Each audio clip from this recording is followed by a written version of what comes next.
Seam finishing really levels up a garment and lends a little more professionalism and strength to a project. When I first began historical sewing, it was difficult to find resources on particular sewing techniques specific to the 1940s or 50s. Thankfully, I have since collected primary source material all throughout the 20th century detailing sewing methods of the time. So today I will be sharing with you 15 of the most common seam finishes used in the 1950s. I am referencing a sewing manual from 1954 as my primary source of evidence. There were no sergers and the zigzag stitch was only on the newest models, so these seam finishes are straight stitch, hand finish, or historic machine friendly. These seams are specifically geared at woven fabric, not knits. I classify fabric weight into 4 categories: sheer, which would be like chiffon or organza; light, which would be like rayon or cotton lawn; mid, which would be wool crepe or cotton shirting; and then heavy, which would be tightly woven wool or bottom weight cotton. Different fabric weights do best with certain seam finishes. Okay, let's get into it.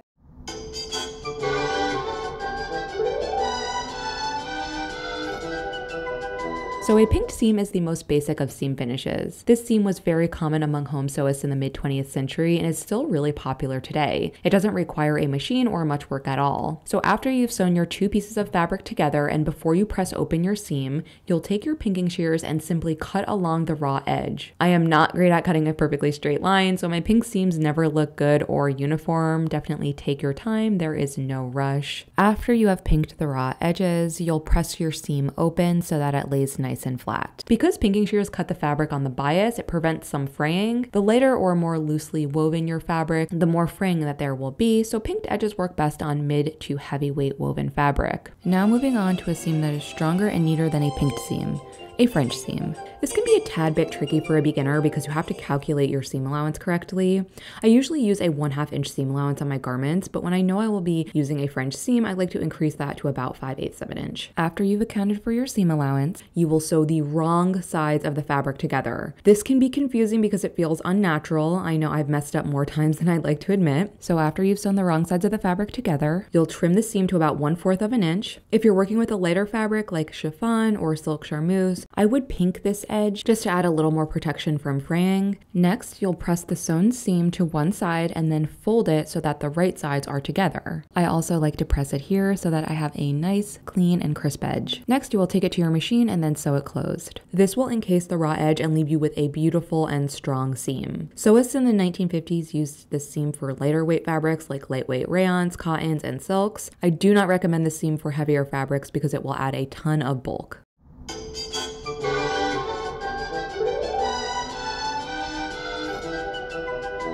Number 3 is a flat-felled seam, which works best on mid to heavyweight fabric. After you've sewn your seam, you'll cut one side to about 1/4 of an inch.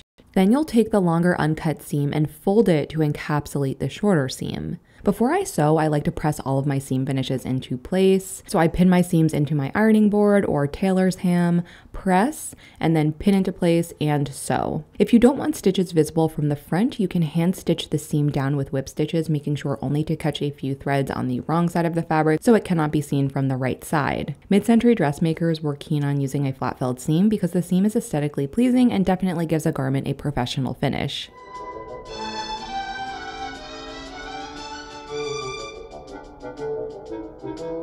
Number 4 is a double-lapped seam. A double-lapped seam is like 2 hands interlocking. I love this seam for its strength. In order to interlock your seams, you'll press one seam allowance about 1/2 inch toward the right side of the fabric and one seam allowance about 1/2 inch to the wrong side of the fabric. So you want them to be going in opposite directions. Then you're going to take both pieces and fit them into each other. You could see the lapped seam. It's kind of hard to get it on camera perfectly, but you could see they're just like interlocked. And this makes for an extremely strong seam.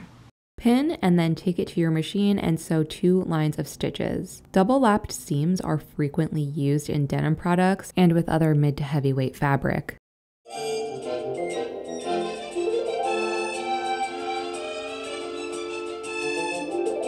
Number 5 is a turned and stitched seam.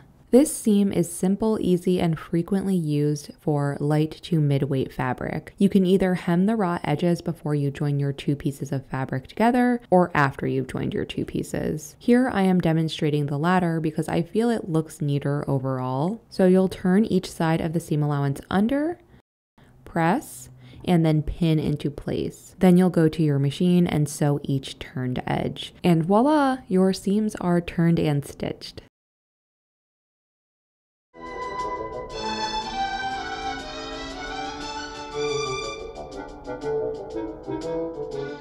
Number 6 is a turned and stitched edges together seam finish.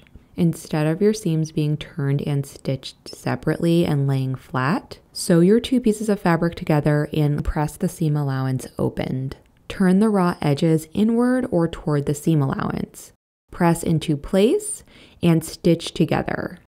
Finally, you'll press the seam to one side. This is an easy and simple seam finish that also looks professional. Mid-century dressmakers commonly used this finish on sheer to lightweight fabric.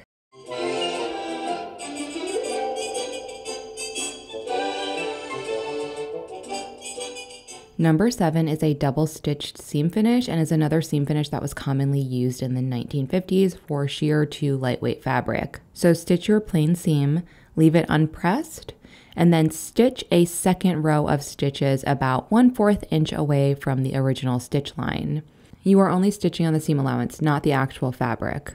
After sewing, you'll cut the excess fabric. So you can either use your straight scissors, but since this is rather sheer fabric, I will be using my pinking shears just as an extra line of defense against fraying.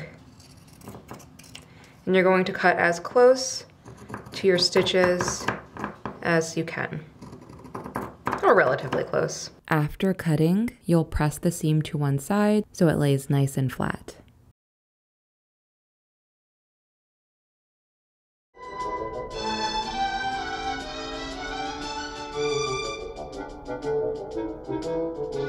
Number 8 is a double top stitched seam finish. This seam finish was commonly used in the 1950s to add a decorative touch from the front of the fabric, while also providing a stronger seam. After you've sewn your 2 pieces of fabric together, you'll press the seam allowance open and stitch each side down about 1/4 of an inch from the stitch line. Then I like to trim as close to the stitch line as I can get with pinking shears. This really works well with any weight fabric.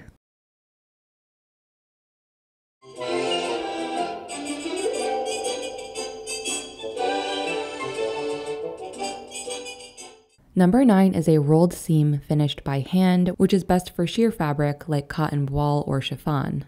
After you've sewn your seam, you'll roll your seam allowance into place.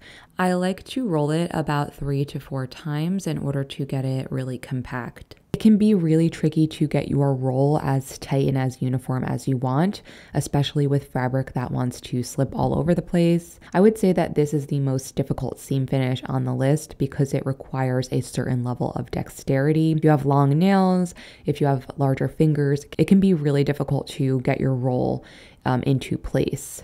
Then I overcast or whip stitch it into place. A rolled seam was most common in the 1950s on formal and bridal wear, which is actually pretty similar to today's seam finishes. Today, rolled hem presser feet are available. However, I work primarily on historical machines, so I can't give my opinion on whether they produce a nice seam or not.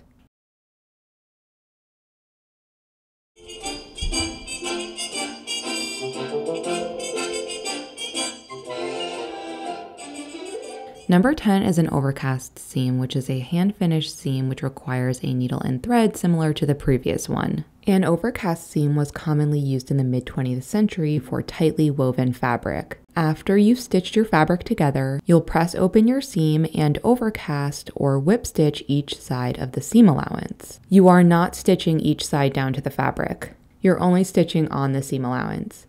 These stitches will create a barrier around the raw edge and keep them from fraying. Overcast seams were popular in the 1950s because hand sewing was still quite common and home sewists could bust out a line of whip stitches like nobody's business.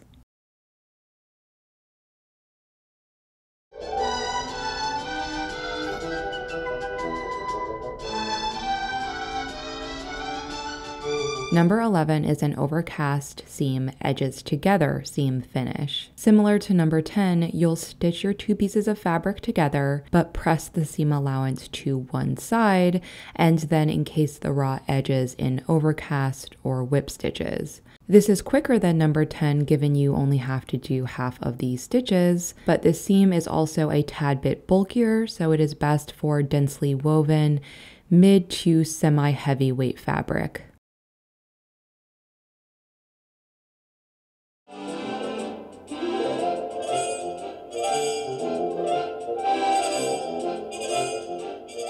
Number 12 is a catch-stitched seam. A catch-stitched seam is another hand-sewn seam finish and is one of my favorite seam finishes because it's so pretty and relatively easy to do once you get the hang of it. So you'll sew your regular seam, cut one side to about 1/4 of an inch, kind of similar to a flat felt seam, and then press to one side where the longer side covers the shorter side. This is optional, but I like to turn under or fold the raw edge and then press into place. You'll finish the seam with a catch stitch. A catch stitch is a little difficult to explain. It's basically making a bunch of disproportionate X's. This is a stitch best learned by watching it done and then following the same motions. This seam finish works best on heavy fabric.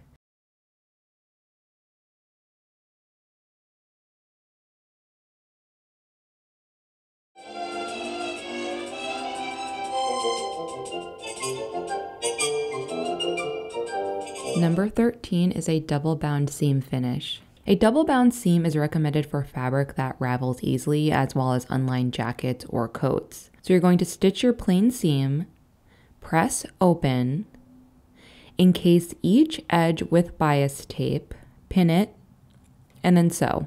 This seam finish works best with mid to heavyweight fabric. Because each seam finish is bound individually, this enables the seam to lay flat and reduces bulk for heavier fabric.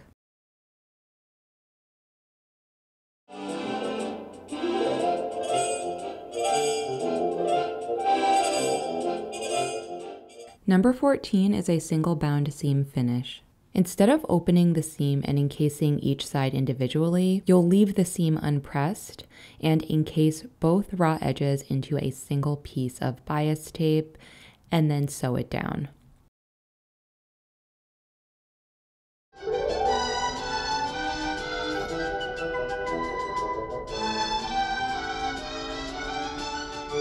Last but not least, number 15 is a strap seam finish. For this seam, an extra strip of fabric is sewn on top of the seam. So you can use bias tape or you can use twill tape. I personally like to use twill tape because it makes the seam extra strong, but it really doesn't matter which you choose. This is a very simple seam finish. All you have to do is trim your seam allowance to about 1/4 of an inch, press open, line your strip of fabric up with the seam, pin into place, and then sew both sides down. This is a great finish for the inside of coats and jackets. If you don't want the stitches to be visible from the outside, you can overcast or whip stitch the strip down. Okay, that is all 15 of the most commonly used seam finishes from the 1950s. Please like and subscribe if you enjoyed this video. I really hope that this helped anybody new to mid-century sewing. I was thinking of doing a mid-century sewing series where I break down different techniques, stitches, hems, how to finish curves, cuffs, etc. So let me know if you'd be interested in that. Have a great week otherwise. Bye!